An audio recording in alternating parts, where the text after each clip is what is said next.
Thanks so much, guys. I think we should give another round of applause to the Biddles, Craig and Sarah. This is fantastic.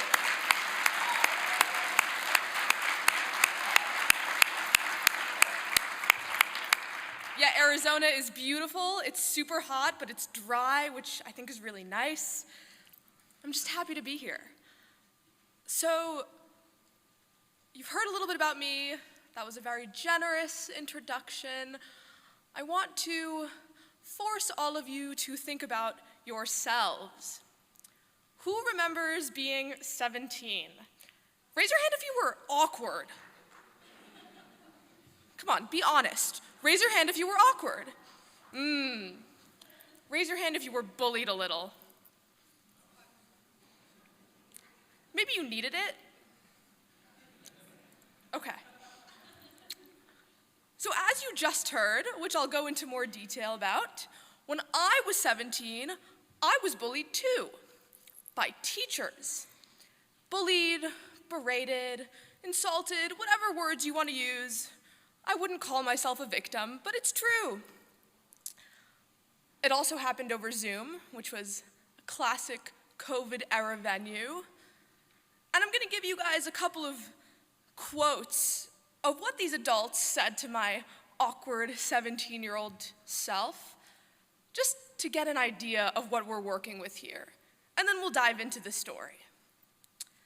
So I got asked a couple of questions by these teachers. Sahar, do you think that slavery is debatable? No.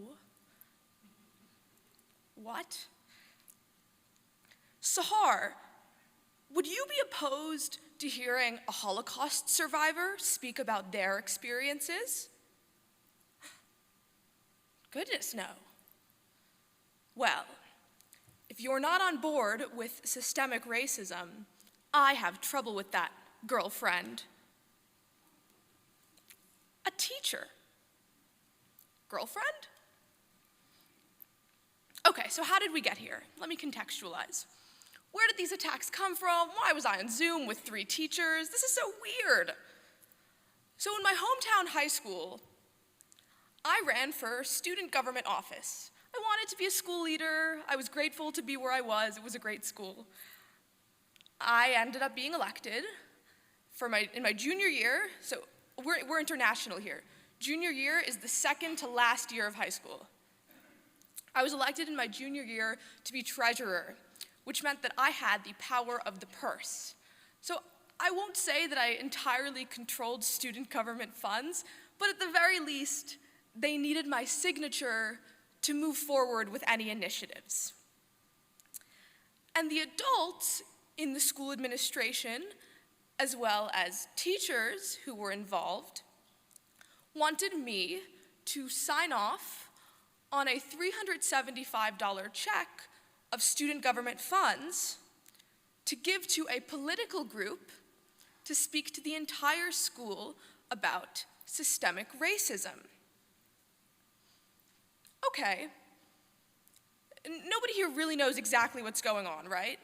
Like, it's unclear what that means. We hear the word systemic racism a lot.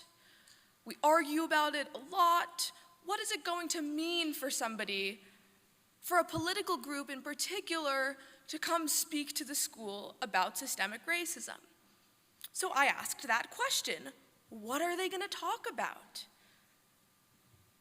So objectivists, right? We believe in fiscal responsibility. Raise your hand if you believe in fiscal responsibility. Yeah, that's an objectivist thing. Okay. So I was checking in on that. So I look into this group that's coming to speak to the school,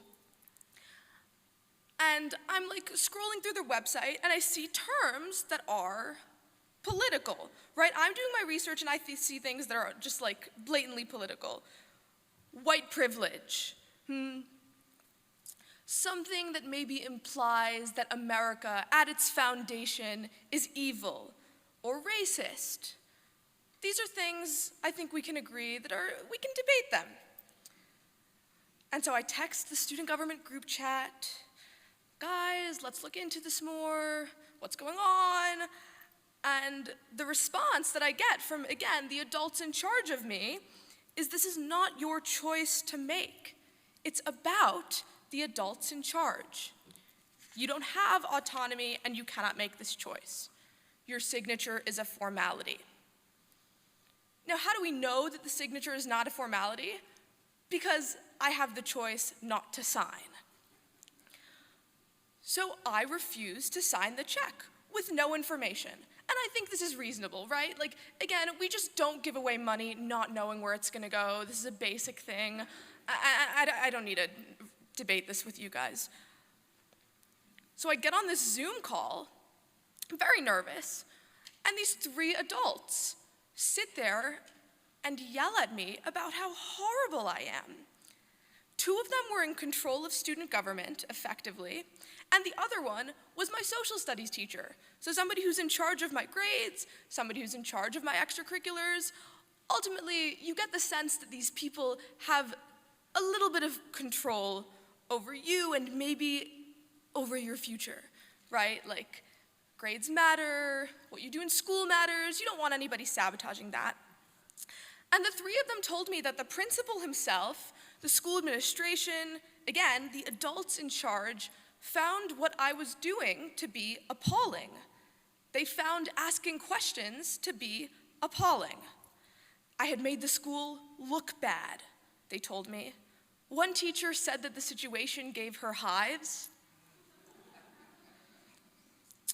Later on, the administration actually did own up to the fact that they had urged the teachers to do this. So now we're not just talking about angry political teachers, we're talking about people running the entire school and with a lot of influence in the district, right? So now we're looking at, like, say, over 1,000 kids and all of their families are influenced by these decisions. So what's this school in the first place? I come from Great Neck. It's a suburb in Long Island, and it's a really, really good school district. It's ranked the third highest in the country by niche.com, which is like one of the US's big ranking systems. It generally gives its students a strong education, which is how I wound up at Yale in the first place. And it has a really diverse student body. So my best friend's father, for instance, was at the Tiananmen Square massacre in China. My other friends had parents who escaped communist oppression under the Soviet Union. My neighbors left behind various countries in Latin America for a safer and better life. My mother escaped revolutionary Iran, and my grandfather escaped the Nazis. So all of these people made their way to the United States and achieved what we call the American dream, where my hometown high school is. And somehow its leaders couldn't see that. The leaders of my school and the teachers thought that America was a racist place and that minority groups in America were and are victims. So after the events of this Zoom call, I looked into further what was going on in my high school. What were these political currents? Who else was pushing them? What they meant? So in one of my own classes, I had a teacher present to the class something called the 1619 Project. Okay, so this isn't a rhetorical question. Who's familiar with the 1619 Project? Okay, so about half. That makes sense. So the 1619 Project is this educational project by the New York Times, specifically by a woman named Nicole Hannah-Jones. And the idea behind it is to change the founding date of America from 1776 to 1619, when slaves were first brought here. And it comes with all of these different stories that are about how America, again, at its foundation, is a racist and evil country and is not about freedom. And as a matter of fact, even though it says it's about freedom, that freedom isn't really true freedom because it's so evil. So I asked in my class when this was being presented to me, I said, I don't agree with this. And again, my teacher responds aggressively, are you opposed to hearing different perspectives? And I said, no, this is not a perspective, it's a thesis. But that sort of comment is the relativism of the victimhood narrative, right? It says, when I call America evil, when I call freedom in America racist and false, and you respond, you say no. Look at the story about my ancestors. Look at the American dream. You are denying me my perspective, my truth.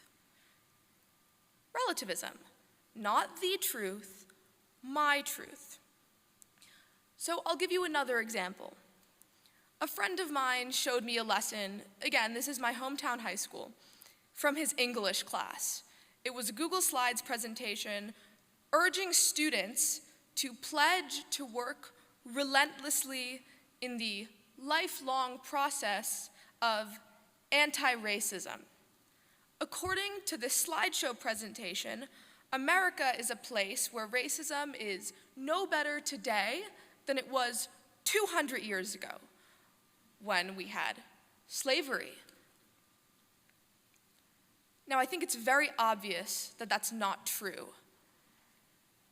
And yet, students, specifically immigrant children, were being made to pledge otherwise.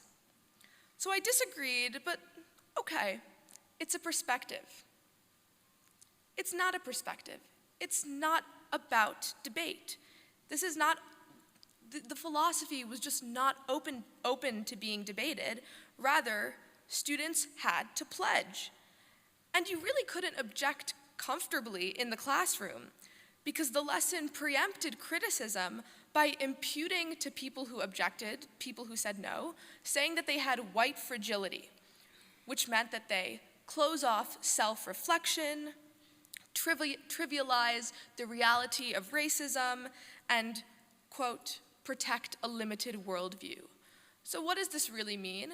Again, if you deny the lie that America is as racist today as it was 200 years ago, it's because, first of all, you're white, which wasn't really that true in the classroom, and second of all, you're fragile about it.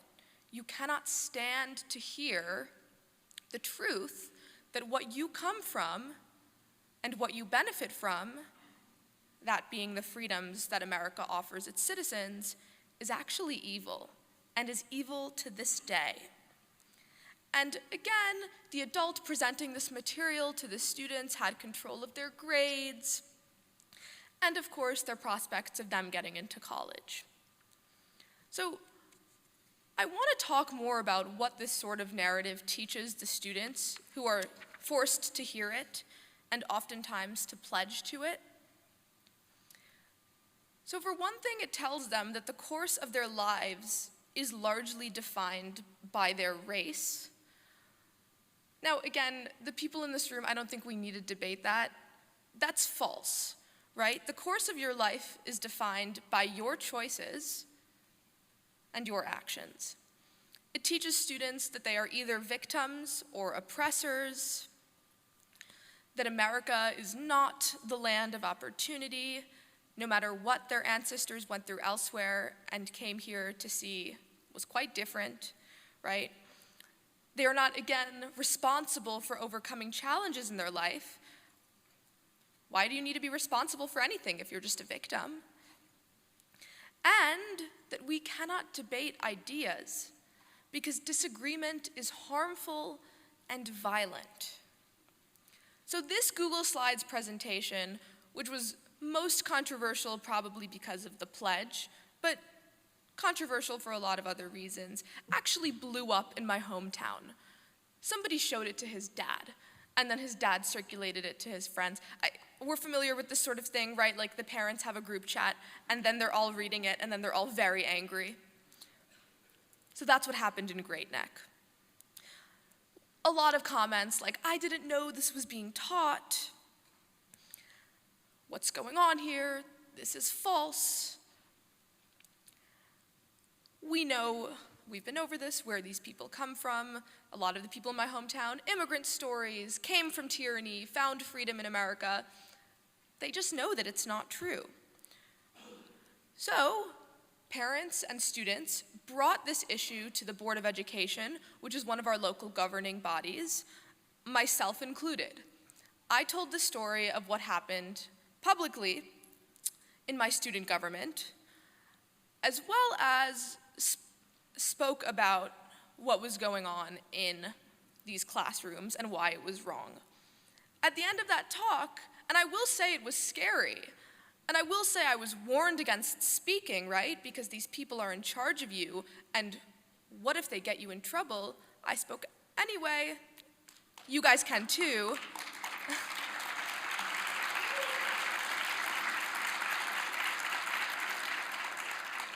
Thank you. Side note, and I'll get back to this later, but Barry said this yesterday, it's a low bar.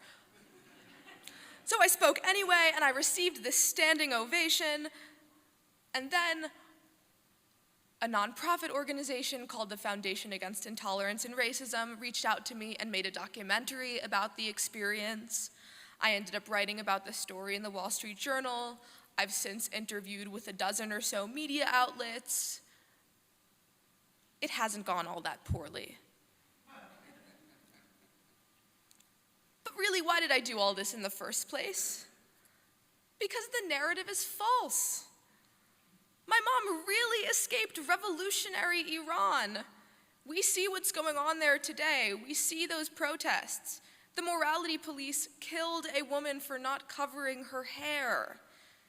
She came here, my mom, age 17, leaving behind 8 siblings. She has a scar on her eyelid because somebody threw a rock at her for being a Jew. Other family members left on camelback snuck out in trucks. Again, they came here, and they made their way up in the economic ladder in a new language through hard work. As a Jewish woman in Iran, please. As one in the United States? Oh yeah. My grandfather escaped the Nazis with his father.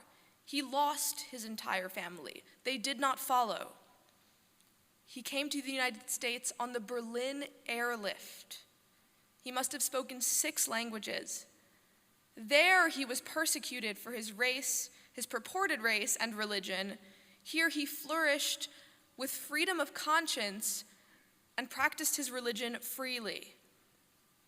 Because of that line of history, I can be here speaking to you freely about why a narrative that calls America, really that calls freedom evil, is wrong. It's a miracle that we're here right now speaking freely. It's really rare. But in America, it's not rare, right? The American dream is real. Immigrants generally excel in education, business, even politics. And I think a lot of people find this track. They arrive here for freedom, they work really hard, they flourish. It's known that you could start with nothing in the United States and wind up with something, and create it for yourself.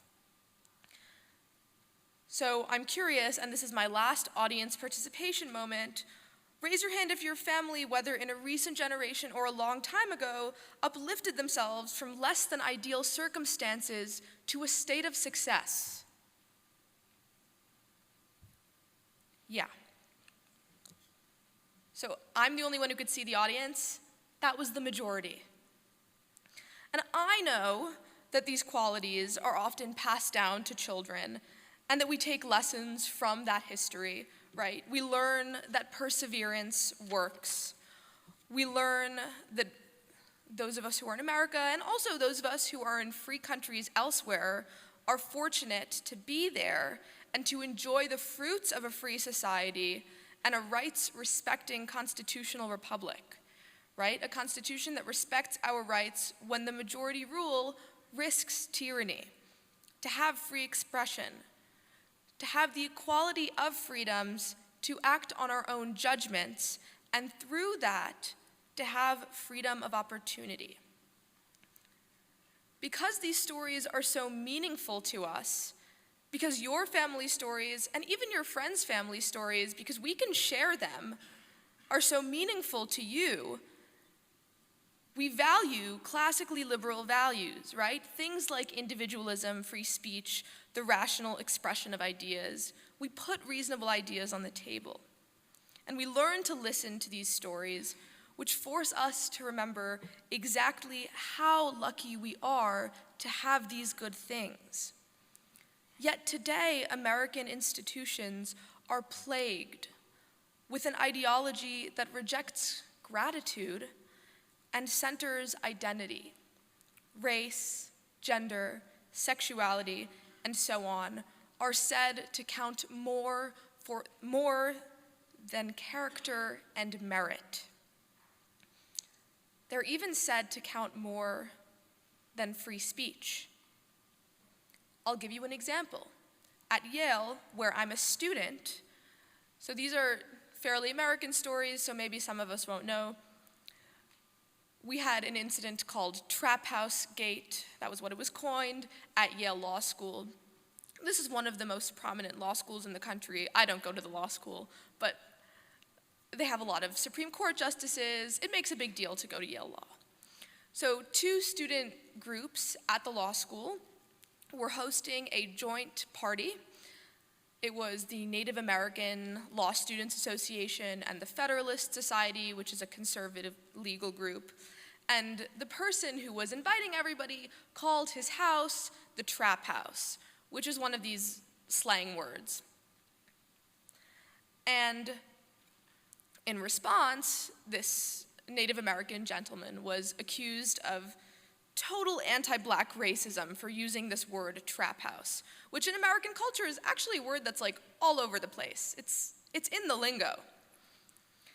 Nonetheless, he was brought into a room by Yale Law administrators and pressured to sign a pre-written apology for using the word trap house, which was supposedly so racist that it would harm students in the college, right? Come on. We'll give one more story. So this happened around Halloween. There's a lot of debate around like wearing offensive Halloween costumes, and also around like cultural appropriation. So just dressing up as someone else's different culture. So some dean sent out an email to students saying, guys, don't wear anything offensive on Halloween. Okay. Another dean sent out an email to students, another Yale administrator sent out an email to students saying, okay, fine, why don't you guys tell each other not to wear offensive costumes? Why do you need a dean? You're adults. Why do you need an authority figure to tell you not to offend each other? If you don't like somebody's costume, either tell them that you don't like their costume or walk away. And in response, again, this professor was berated publicly, accused of being racist. There's this viral video of him online, surrounded by young people, but adults nonetheless, yelling at him and saying that his words, his telling other people that they have autonomy, caused violence and harm, and that he made Yale an unsafe place for its students. So I think this is reflective also of a warped understanding of what safety is. We have it pretty good in the States, in America. So the worst thing that most of these students are facing is ideas that make them uncomfortable. And someone decided, I don't know who, that that's the same thing as being unsafe. But words and ideas do not make you unsafe. People actually come here to be safe. So on that note, I want to explain, maybe be a little bit useful, why it's important to stand up, although I've mostly gotten into that, and also how, right? Because it's scary. And I think we can acknowledge that even though It's not the scariest thing ever. It's scary nonetheless. We're social beings. So the reason it's important is if we can't question ideas, we'll never know whether they're wrong and why. So that's the importance of disagreement and dialogue. This really works. Like, talking to people really works. And questioning allows us to decide what's wrong, and asking questions is thinking. So being told that you cannot ask questions is really being told that you are not free to think for yourself. Thinking out loud enables you to think more. And the ability to think requires us to speak and ask questions and ponder aloud.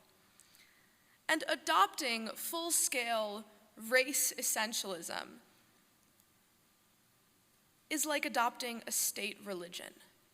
So what is race essentialism? It's when we put race, this immutable characteristic, at the center of everything, saying that we need to pledge and worship an ideology of race being the premise behind everything that happens in your life. Race is the reason you succeed, it is the reason you fail.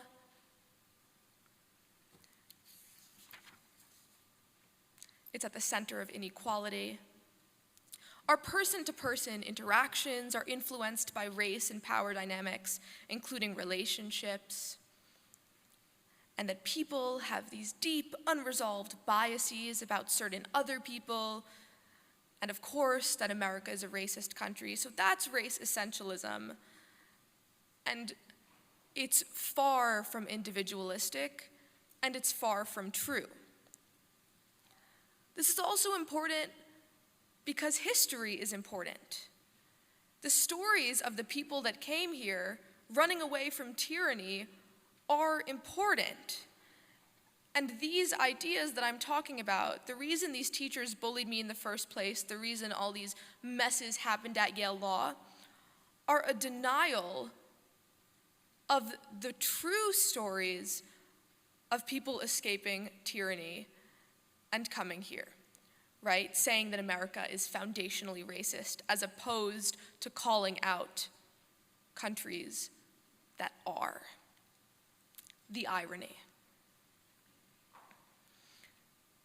So it's just a question of whether we want to lose hold of the truth, of those stories, of what freedom is, of individualism.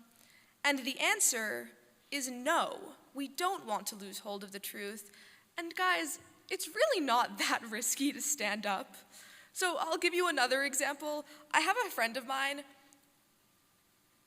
who liked something on my LinkedIn account, one of these interviews I gave about this story, and then unliked it, and then called me and said, I couldn't like that post on your LinkedIn account because I don't want an employer to see it and not hire me. I don't know what to tell you. I think we can do better than that, and again, I think it's a really low bar. It's not a death sentence. Even getting fired, it's not a death sentence. And if anything, not standing up, being cowardly is bad for you. Through this process, I've gained self-esteem and self-assuredness. I'm living a better life.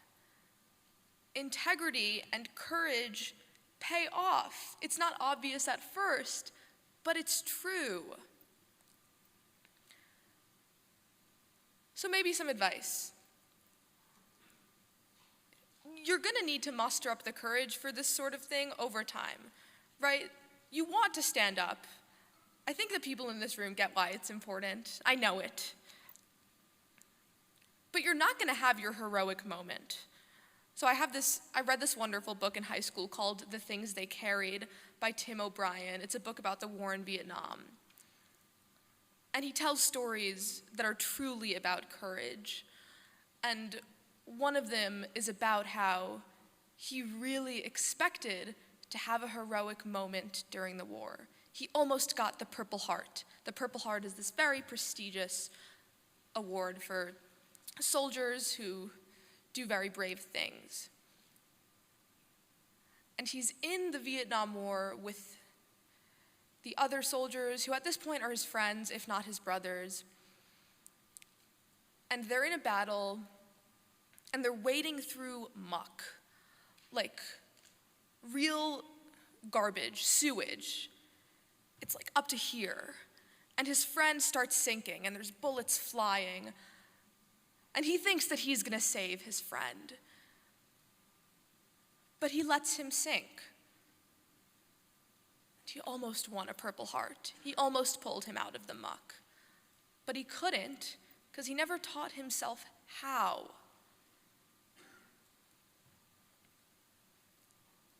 That's real courage. Something small, telling your teachers that they can't call you a racist. You can do it. So learn to speak up in class, right? Learn to assert yourself. Learn to speak up among friends. It won't come instantly. It's hard, and you work on it. Also, writing is really good. I encourage anybody and everybody to just write. Write a ton. Write your ideas. Publish them.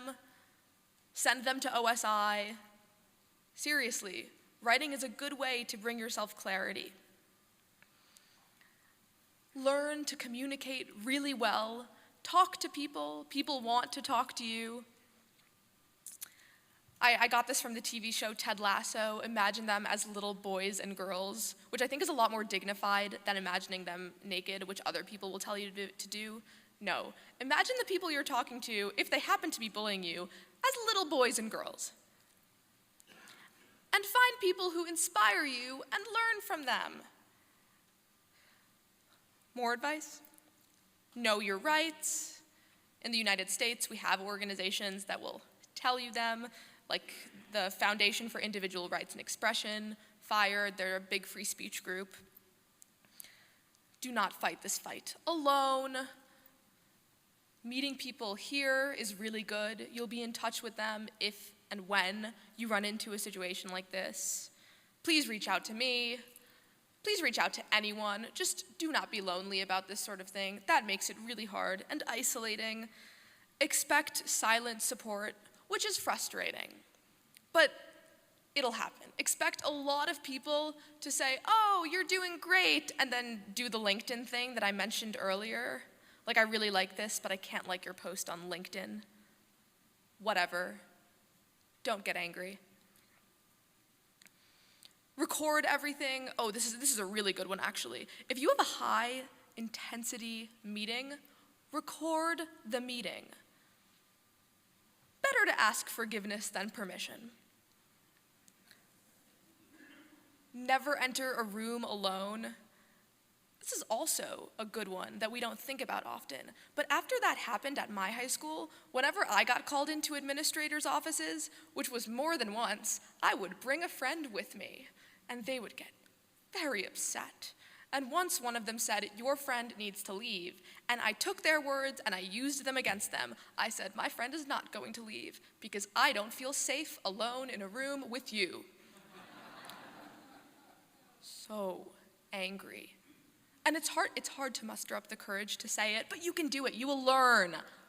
Practice. It'll be fine. Of course, this is a given, but know your stuff. Understand philosophically why you're doing what you're doing. That's why you're here. Be able to articulate it. This is why I say to write a ton. At the end of the day, be brave. It will be worth it. Take that leap.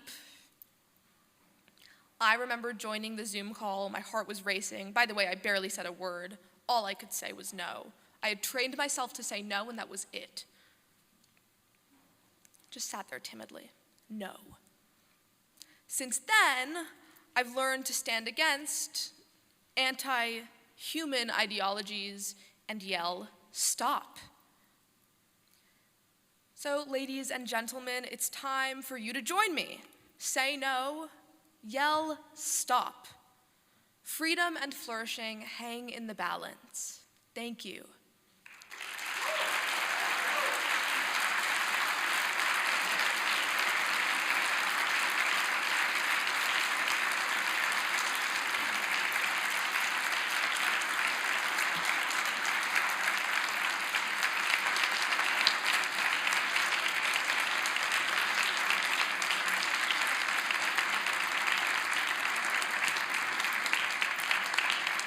So I'll take any questions, and I think there are some announcements after this.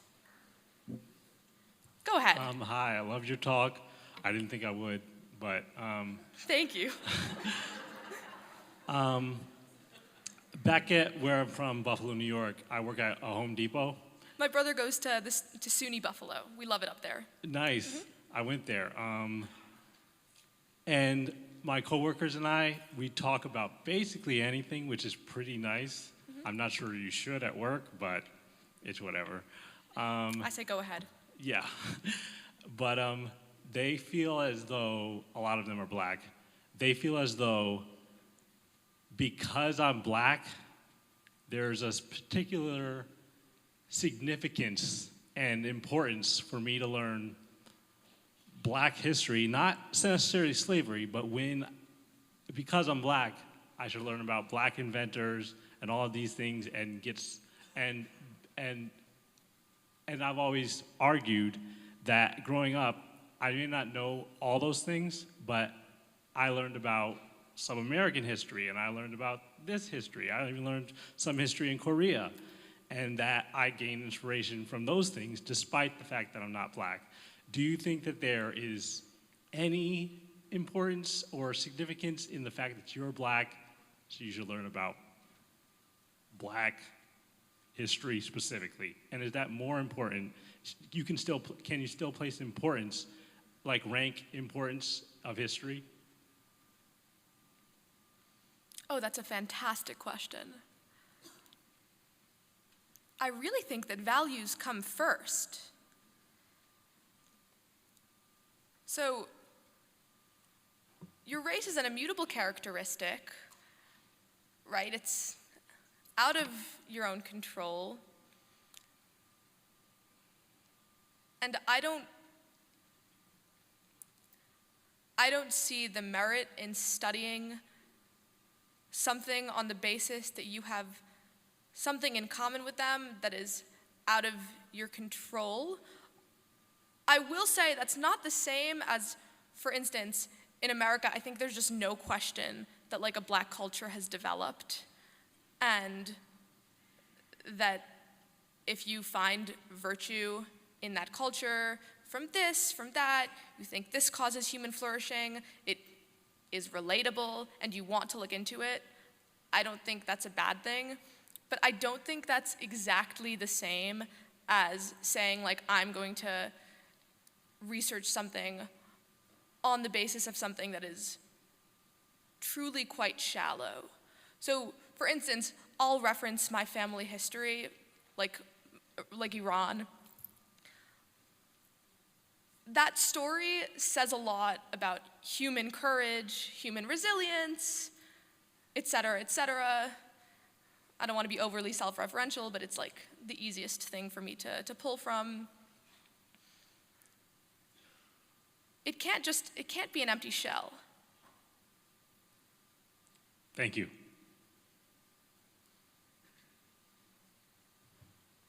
Hi, thank you for giving this talk. So you discussed the principle of free discussion of ideas being a classical liberal value, and you also talked about the idea of describing critical race theory and what was going to be discussed in this talk at your school. The description of that as just a perspective, as that was a form of relativism. I wanted to get your perspective on how you weigh those two ideas, like where does the marketplace of ideas end and where does relativism begin? Or if it was in another context where there was free discussion of ideas and it wasn't just being pushed down as the state religion, would you have been comfortable signing that check? Oh yeah, I'm totally open to discussion and debate. I think that where the line is drawn is that in the marketplace of ideas, we agree that some ideas are true and some ideas are false. In relativism, politics and political ideas are about power. In discussion, they're about truth. Does that answer your question? Yes. Yes, thank you. I'm smaller than that. Hi, my name is Maria. I am from Venezuela and I moved to the US like 6 months ago, and I feel that I'm living literally the American dream myself. So I feel totally identified with your talk. I really love it. And my question is about like, you know that it's really easy to talk to people that agrees with you, that believe in free speech and the ideas of liberty, objectivism, and all of that.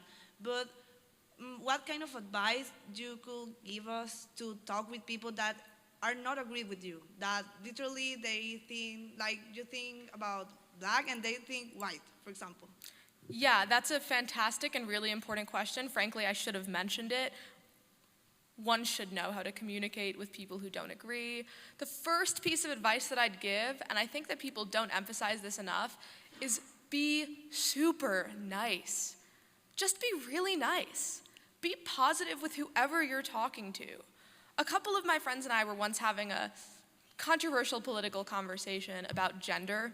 So we were sitting at this table talking about gender, and somebody overheard us and did not like what we were talking about, and came by and said, "Excuse me, this is why you're wrong." And I said, "Amazing. I love your hair. Come sit with us. What's your name?" These are really good methods. And also, steel manning is a really good method. So taking somebody's argument and presenting it in a really strong way back to them so that you show that you have a full understanding of what they're saying. Like, oh, you just said this, and this is why it makes sense, and this is why it's a good idea, and here's where I don't agree with you. So this also takes practice, right? It's just a lot of getting to know not only your own ideas, but other people's ideas. Because if we don't know why we disagree with someone, then again, it's empty. What's the point? So yeah, those are the two pieces of advice I'd give are both very positive, right? Like, what happened with me and at my hometown high school, I'd call a bit of a last resort. We actually don't want to get in fights with people until they sort of force us to. Okay, thank you, you're super nice. Hi there. So my question is something that came up a couple days ago on one of the panels is that growing up in this culture where wokeism being like a catch-all for like 1619 Project, the relativism, postmodernism, all the bad stuff, right? That when you grow up in this culture and you reject that, a lot of people feel like, well, the only really viable alternative is Christianity. And I'm wondering your thoughts, like, do you think the viable alternative is Christianity, or do you think it's a false dichotomy and there's something else that people should be pursuing or subscribing to? What are your thoughts on that? Yeah, so it's an excellent question.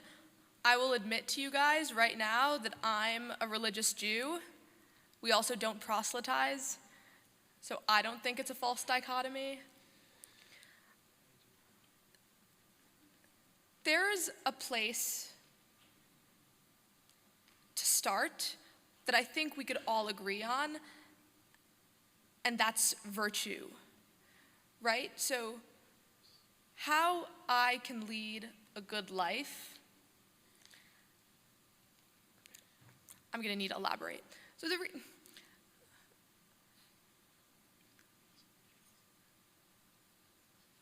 there's a lot of actions that you can take that are good without having abstract beliefs, and I think that a lot of people are willing to get behind them, right? So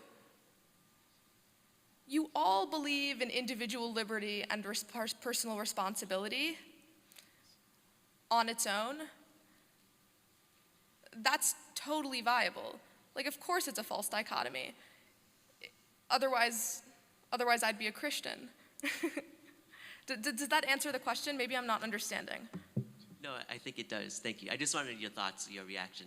Thank you. Thank you. Hello. First of all, I'd like to say I have so much respect for my friends who are the Venezuelan students. You have no idea what they're going through.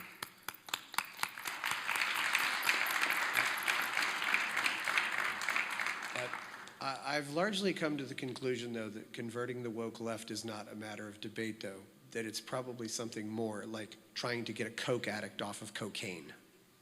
have we ever considered that maybe this is more of a psychological issue than a philosophical issue? Because I'd personally rather try to get a coke addict off of cocaine than debate somebody who's on the woke left. I hear you.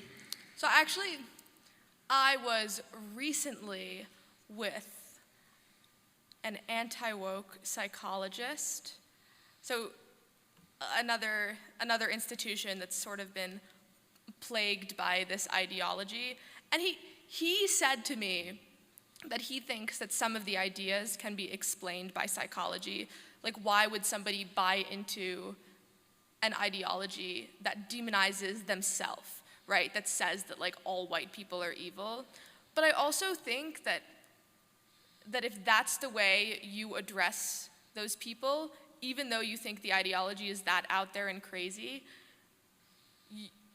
you're not really being fair to them, because it sort of also implies that they don't have autonomy and free will. Like, I actually want to ascribe personal responsibility to the people who believe these things that I don't agree with, and communicate with them on that level. Like, I don't think we're at such a war yet. Hello, good afternoon. I'm Walter, I'm from India. I'm a Prometheus Fellow here with SFL, and I'm also a recently graduated lawyer. So, Nice. contrastingly, I kind of struggle with speaking up when it usually matters. So when I heard you being courageous and your anecdotes, it was really inspiring. Thank you. With that being said, I kind of understand as a perfectionist, as someone who always wants to get it right the first time, or say something that has a lot of validity or weight behind it. I want to say things only when I completely agree with it, or completely know the facts behind it. So I have that sort of a fear that when I'm speaking up, I might end up taking a stand that I'd regret later. So I'd rather not take it at all and preserve my image at that point. So when I'm stuck in situations like this, or if anybody else has faced something similar, what would you say? I mean, I'm aware on an intellectual level that none of us can get it perfect or right all the time, but some of us manage to say something wrong and make up for it later, or just really have a good way to deal with it. So I would like to know what your suggestions are to someone like me or others facing this issue. That's an awesome question, and to be honest, I think you get the answer, right? That like, treat yourself like more of a human being. You're gonna make mistakes. I mean, I probably just made a ton of mistakes. It's okay. I think forgiving yourself is about understanding that at the end of the day, you're forgiving yourself for this mistake when you did this much good. The positivity bias, I think, is really helpful. So looking at the situation and just smiling. I am gonna get into this, and I am gonna screw up, and it's great. And I'll be better next time. What else can you do? That is how humans work.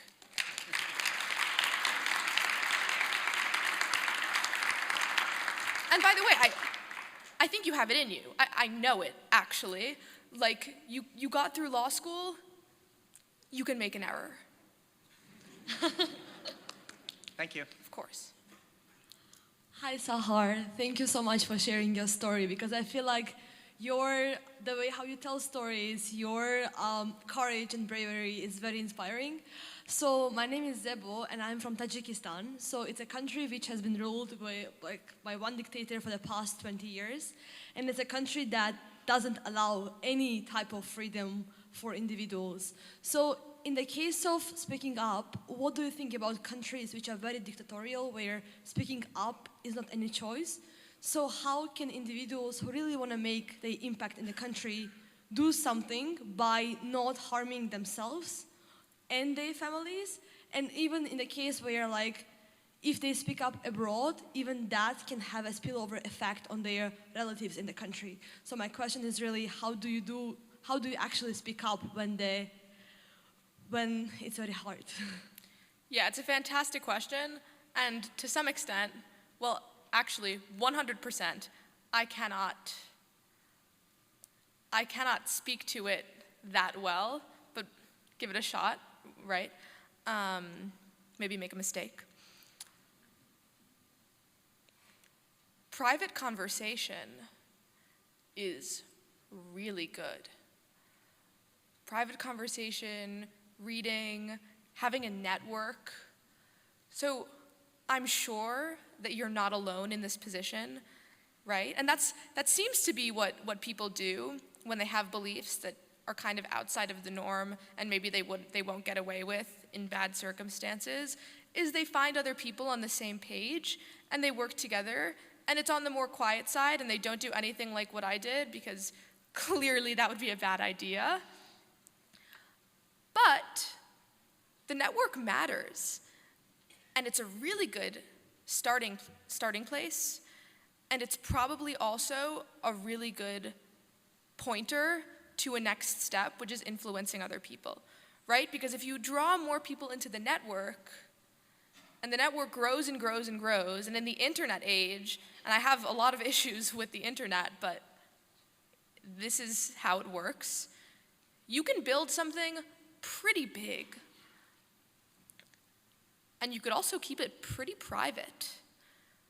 So I guess the best advice I could give you is to take advantage of that. And also, talk to people in your position. Like, really find people who might understand what you're going through better than I do and see what they have to say. Because I don't think that it would be fair for me to tell you to take a huge risk, but maybe for somebody else who already has, it would be more reasonable. And they're gonna want to talk to you. That's a big thing, guys. People want to talk to you. Like, they wanna help you. Reach out. Thank you. Just one follow-up. I feel like if I do that, it will be a bit similar to your LinkedIn story of like, hey, people like what you're saying, people really care about what your cause is, but they are afraid to join the network. So how do you get them from just speaking up about it to the next level of, hey, actually, I want to join your network, you know? Oh yeah, no, it's a fantastic question. And I think part of it is showing them why it's important in the first place. I liked what Barry said yesterday about how the best way to make people to want to be free is to give them a taste of freedom. Like, having an idea of why you're doing what you're doing is a great way to have the motivation to continue doing it. And I think teaching people that is a really good first step. And again, I'm convinced that being super nice and making friends is a silver bullet, the solution. If a ton of people just adore you, and it sounds so silly, but like, why does nobody do this? If a ton of people really like you, they are going to want to be your friend. And then they are going to want to join your very cool, freedom-loving network. And it sounds silly, but I'm convinced. That makes sense. Thank you. Hi again. I don't know how old you are, but 19. 19? Well, when you think about people spreading freedom, okay, do you think that the people who are spreading good ideas are doing a good job? And do you think, I forgot the second half of my question, so. Do I think the people spreading freedom are doing a good job? Yeah, and I just remembered what my second half is. Do you think that clickbait titles and crazy antics is like a negative for spreading freedom and ideas? It's really, really good question. So first of all, do I think they're doing a good job? In honesty, I think there are so many that it's hard to give you an answer, right? Like, who are we talking about? Like, a conference like this, I sincerely think is doing a good job. Real people talking to each other in person and studying ideas is a good job. A clickbait type YouTube video that maybe just looks very flashy,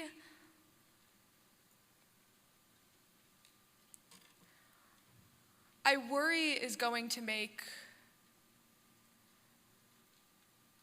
I worry is going to make the arguments crumble because they'll be so weak.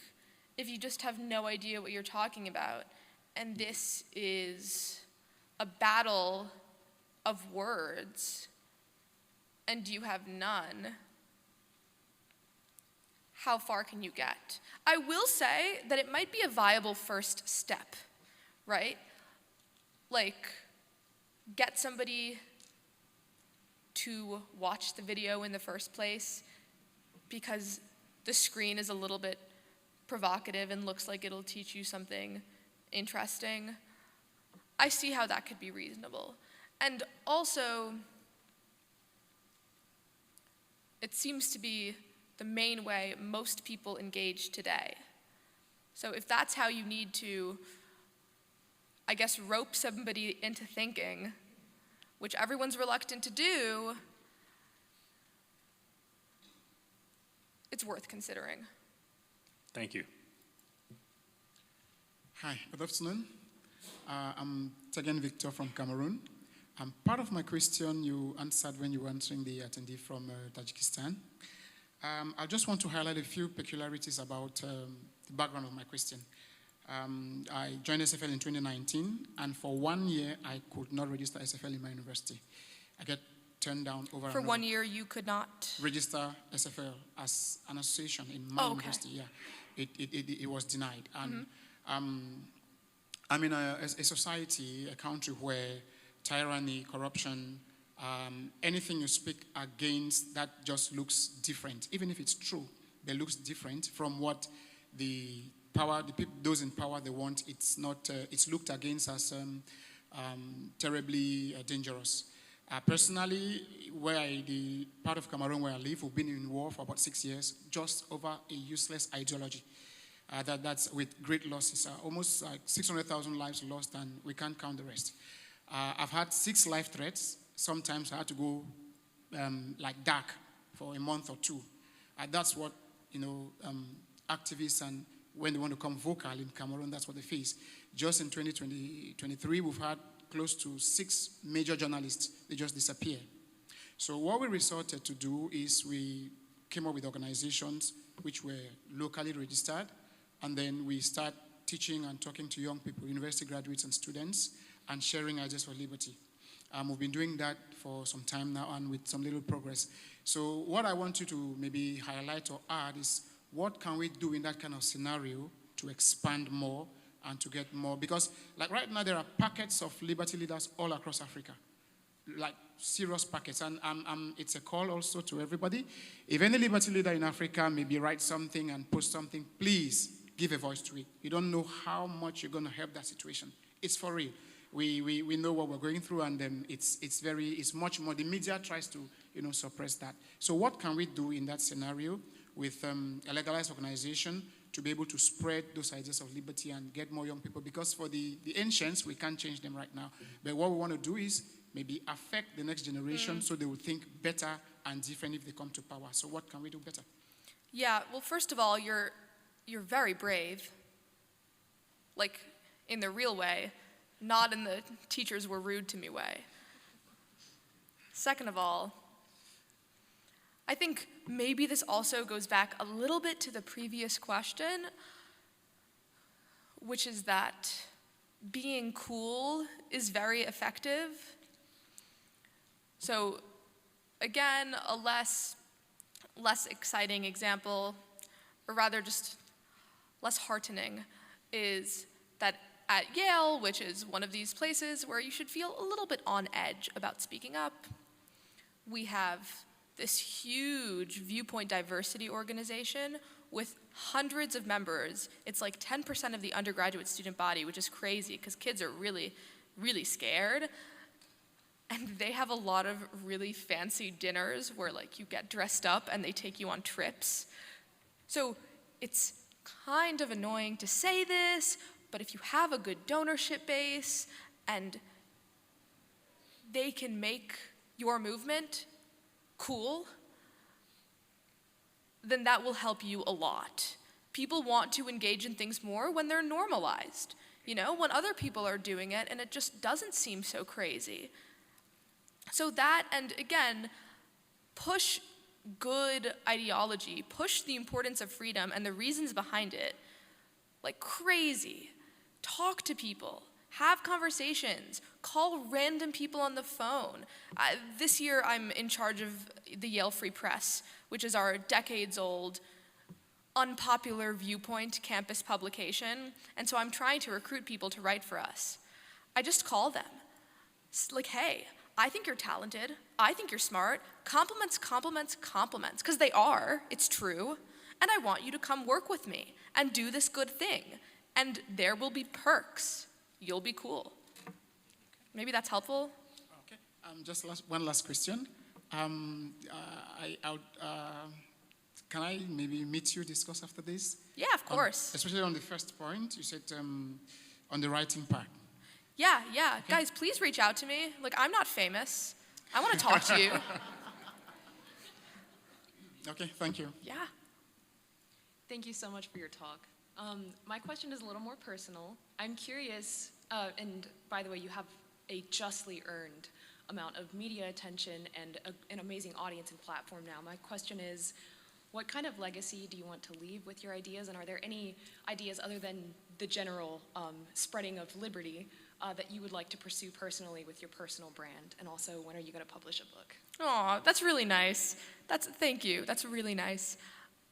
So, yeah, this is, I think, probably my brand is being super positive. Like, I just think that life is good. I think we're really lucky to be alive. People are amazing, and I feel so lucky to interact with them every day.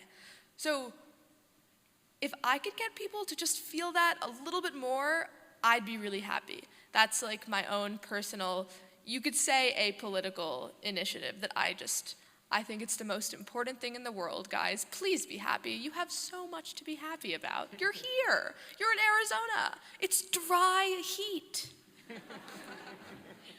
Wonderful answer, thank you.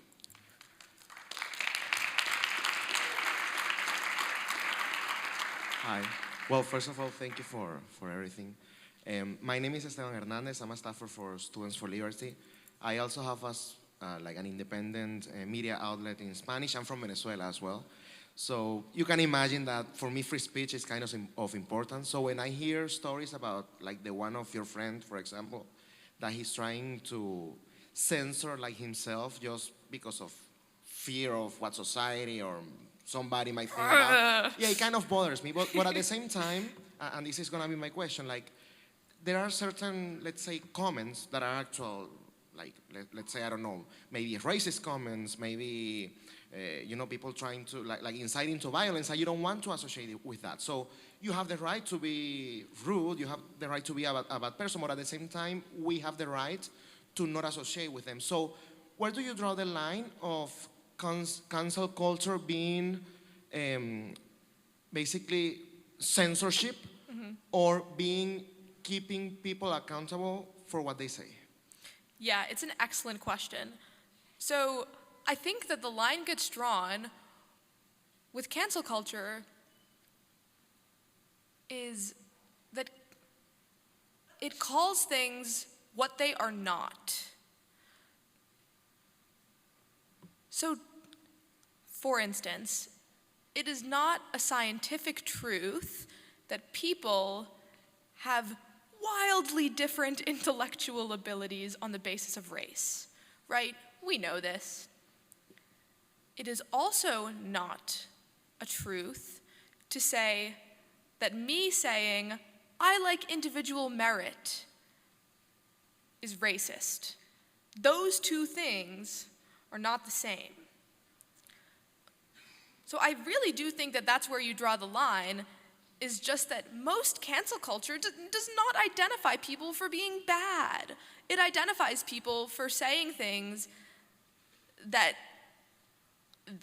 are maybe disagreeable, but not necessarily false. So we all know the difference between when somebody is behaving like a bully or saying something that is false, right? Like, we just know the difference between punching somebody in the face and saying, I don't like affirmative action. Those things are different. This is so intuitive. I'm just upset at how easy the answer is. Thank you. Yeah, of course. quick question. Yale is not exactly known as a bastion of open and free thought. So I'm curious as to why you picked that as a university to go to, and how are you treated there? It's not, yeah, also an important question. So I was looking into free speech on campus.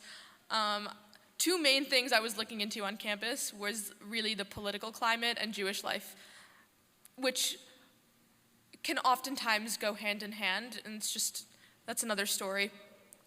But I saw that Yale had this huge viewpoint diversity program on campus and said, wow, this is pretty great. Wait, actually, no, I'm lying to myself. I did not see that. I knew that I was diving into the deep end and that it was gonna suck. I found that out after I got there, and I was like, I'm lucky. I kind of just decided that I might have to deal with the public enemy #1 thing, but it was worth it because I liked the school and the people seemed happy. Honest answer. I was looking into the political climate. I did find it disappointing. Now I find it less disappointing. Hi, thank you for your talk. I really admire you. Well, I'm from Bolivia. I study at the public university. My university is the biggest university in my country with more than 100,000 students. Last year, I created a libertarian party to participate in the elections of my university. But I was really afraid because when you stand up against false ideas, not only people criticize you, but only it's dangerous, especially in my country. Last year, even for this campaign, I put my family in risk. So my question is, do you consider we should continue fighting when it affects you and your loved ones? Oh, it's such a personal choice. First of all, again, I commend you. It's really exceptional to meet people like you here. I feel lucky. And I also feel like I just can't speak to it. I would advise finding people who have been there and can tell you what it's like. I would also advise talking to the people who you might be sacrificing and seeing what they think about it. Decisions are better made among people who speak to each other.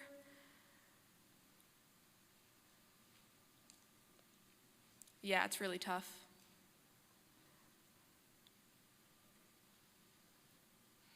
You can talk to other people though. Like really, please be in touch. Thank you. Thank you.